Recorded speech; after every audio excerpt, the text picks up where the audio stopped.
Baik, terima kasih Fahri. Pada studi kasus perusahaan fiktif Silver Star Mines pada chapter 14, mengingat hasil asesmen untuk perusahaan ini telah dipaparkan oleh kelompok sebelumnya mengenai penanganan risiko untuk perusahaan tersebut. Kemudian kami akan memaparkan langkah selanjutnya, yaitu pengendalian. Tahap selanjutnya dalam proses manajemen keamanan adalah identifikasi possible control. Dari informasi yang diberikan selama proses risk assessment, banyak sistem yang digunakan tidak di-upgrade secara teratur. Dan sebagian alasan risiko yang teridentifikasi adalah potensi kompromi sistem menggunakan kerentanan yang diketahui tetapi belum diperbaiki. Itu jelas menunjukkan bahwa perhatian perlu untuk diberikan pengendalian pada hal yang berkaitan dengan pemeliharaan operasi yang teratur dan sistematis, seperti sistem perangkat lunak aplikasi pada sistem server dan klien. Selanjutnya, possible control tersebut meliputi kebijakan dan prosedur manajemen konfigurasi dasar, kebijakan dan prosedur pemeliharaan sistem, perawatan berkala, remediasi cacat, perlindungan kode berbahaya, dan perlindungan spam dan spyware. Baik, selanjutnya akan dijelaskan oleh rekan saya Jikri. Ya, selanjutnya mengingat bahwa potensi insiden yang mungkin, perhatian juga harus diberikan untuk mengembangkan rencana darurat untuk mendeteksi dan menanggapi insiden tersebut, dan mengaktifkan pemulihan cepat fungsi sistem. Perhatian harus diberikan pada kontrol seperti yang pertama yaitu pemantauan, analisis, dan pelaporan audit. Yang kedua, pengurangan audit dan pembuatan laporan. Yang ketiga, kebijakan dan prosedur perencanaan kontingensi. Yang keempat, kebijakan dan prosedur tanggap insiden. Yang kelima, pencadangan sistem informasi. Dan yang terakhir, pemulihan sistem informasi. Next. Kontrol ini umumnya berlaku untuk semua resiko yang teridentifikasi. Oleh karena itu, efektivitas biaya mereka akan menjadi tinggi karena mereka memberikan tingkat keamanan yang lebih baik. Selanjutnya, pertimbangan risk item spesifik, pertimbangan resiko yang spesifik, resiko yang paling utama berkaitan dengan keandalan dan integritas node, dan jaringan supervisory control dan data acquisition atau SCADA. Sistem-sistem ini diidentifikasi sebagai beresiko karena banyak dari sistem-sistem ini menjalankan versi lama, sistem operasi yang belum di-upgrade, yang mana terdapat kerentanan yang belum diketahui.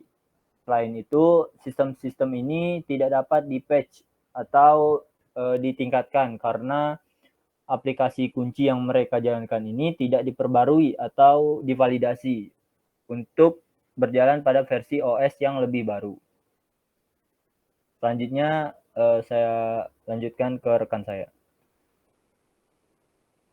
Baik, terima kasih Zikri atas kesempatannya. Nah, selanjutnya ini karena keterbatasan pada kemampuan untuk mengurangi kerentanan node individu, nah perhatian harus diberikan pada server firewall dan proxy aplikasi yang mengisolasi node dan jaringan SCADA dari jaringan perusahaan yang lebih luas. Nah, sistem-sistem ini bisa dikelola secara teratur sesuai dengan daftar kontrol yang diterapkan secara umum. Lalu nantinya selanjutnya ini karena lalu lintas jaringan SCADA yang terstruktur dan dapat diprediksi, nah seharusnya dimungkinkan untuk menerapkan sistem deteksi intrusi dengan keandalan yang jauh lebih besar daripada yang berlaku untuk jaringan perusahaan yang digunakan secara umum. Nah, pendekatan ini mengakui bahwa koneksi jaringan tidak diperlukan untuk operasi yang benar dari node SCADA. Nah, dengan adanya fungsi ini kita dapat meminimalisasi serangan yang sukses. Next.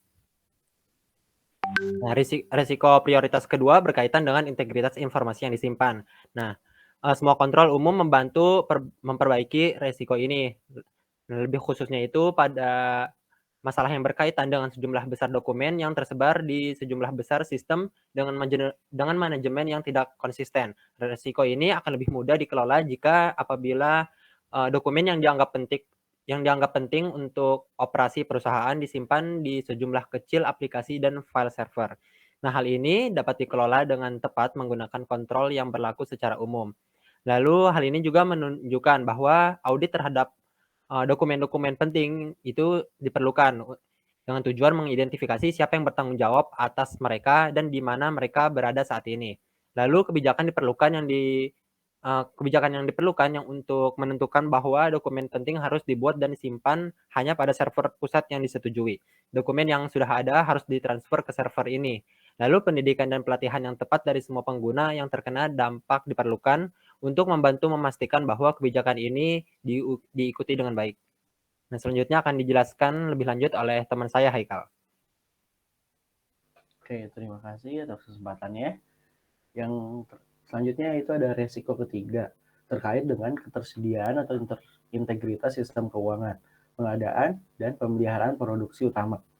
Kontrol yang berlaku secara umum yang kami identifikasi harus mengatasi resiko ini secara memadai setelah kontrol yang diterapkan ke semua server yang relevan. Next. Resiko terakhir berkaitan dengan ketersediaan, integritas, dan kerahasiaan email. Seperti yang telah dicatat dalam penilaian resiko, hal ini terutama menjadi tanggung jawab perusahaan induk yang mengelola gateway serat eksternal. Penggunaan kontrol yang berlaku secara umum, terutama yang berkaitan dengan pelindungan kode berbahaya dan pelindungan spam dan spyware pada sistem klien, akan membantu mengurangi resiko ini. Untuk keamanan, sistem ini akan menggunakan sistem klien yang diisolasi dari intranet perusahaan yang terhubung ke penyedia layanan jaringan lokal eksternal. Koneksi ini akan digunakan untuk menyediakan kemampuan email terbatas untuk pesan penting jika sistem email intranet perusahaan utama disusupi. Penjelasan selanjutnya akan dibacakan oleh rekan saya, Fajar. Oke, baik.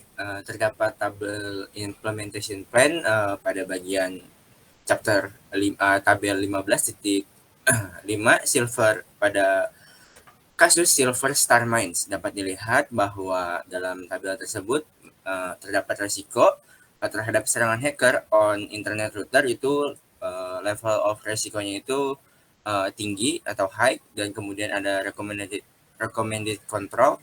Di sini dapat dilihat disable external talent access, use detail auditing for privilege common use, dan set police for strong admin password dan lain sebagainya. Kemudian prioritasnya itu high. Kemudian ada select control, implementation all recommended control. Kemudian ada record resource-nya apa aja yang diperluin. Ada 3 hari IT dalam mengganti router konfigurasi. Selanjutnya ada sumbernya itu resource, kebutuhan resource-nya itu berapa hari, 1 hari untuk melakukan training terhadap staff administrasi network. Kemudian ada respon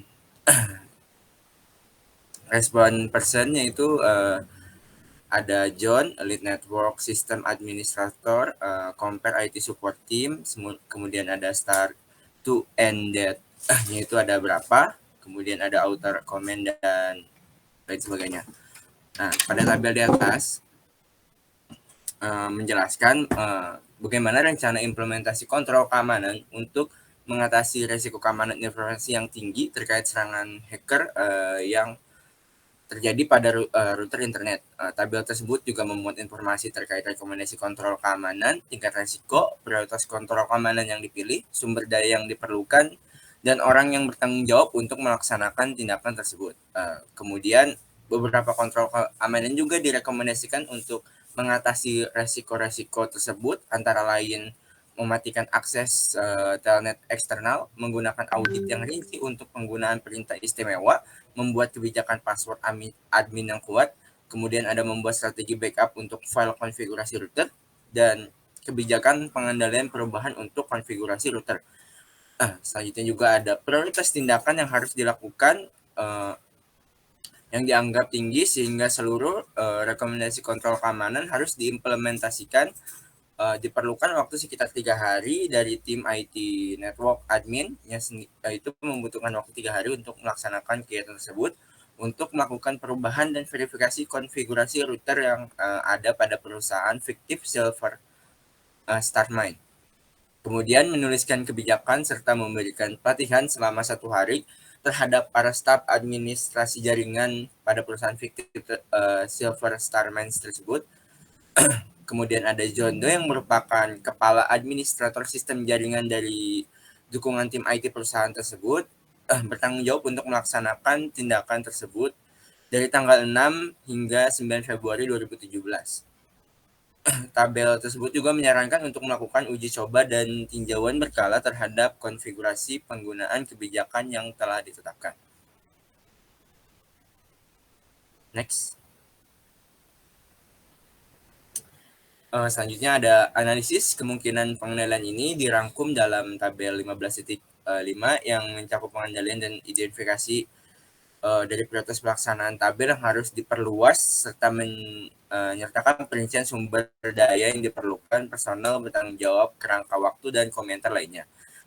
Seperti yang sudah dijelaskan sebelumnya, rencana ini kemudian akan dilaksanakan atau diimplementasikan dengan penentuan yang sesuai atas kemajuan pada perusahaan tersebut, keberhasilan penerapannya, kemudian mengarah pada tindak lanjut yang berjangka panjang atau berkelanjutan yang harus memastikan bahwa kebijakan baru terus diterapkan dengan tepat dan baik pada tahap pelaksanaannya, dan bahwa tinjauan rutin terhadap profil keamanan perusahaan dilakukan pada waktunya. Ini akan mengarah pada siklus baru penilaian risiko yang terjadi, pengembangan rencana, dan tindak lanjut terhadap masalah yang terjadi pada perusahaan Silver StarMine itu sendiri.